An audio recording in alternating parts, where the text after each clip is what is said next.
We've seen several MySQL functions in use now, such as upper and lower, trim, concatenate, etc., but we've only used them one at a time.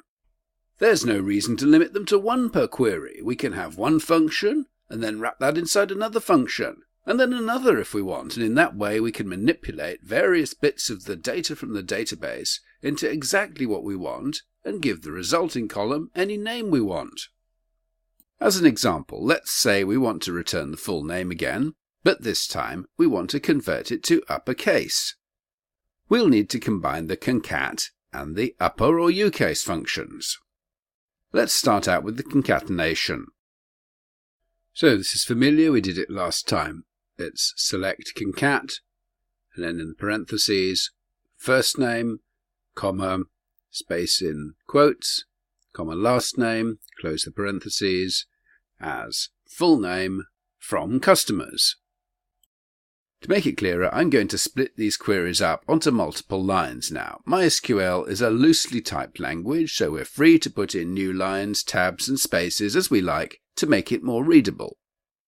To convert the full name, which we've got there, to uppercase, we want to wrap the whole of the concat function inside an upper function.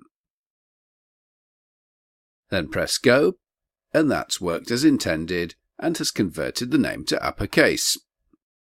Now see if you can build on this and do something more complicated. Let's generate a customer code, which for the name Michael Possum would be mic-pos-1. So the code will consist of the first 3 letters of the first name, then a hyphen, then the first 3 letters of the last name, hyphen, then the customer ID, all converted to uppercase and output with the alias customer_code. I'll pause the video and you try to write the query to generate that customer code. I'll start with the concatenation of the names with hyphens and the customer ID. So that's familiar, it's select concat, first name, comma hyphen, comma last name, comma hyphen, comma customer ID. These queries are going to get quite long and it'll be quite easy to make a mistake, so let's copy them before we press go, so that if there are any mistakes, we don't have to retype them. You have to use Ctrl+C to copy. For some reason the context menu you normally get with the right mouse click doesn't work in the SQL input box. Press go. That works fine.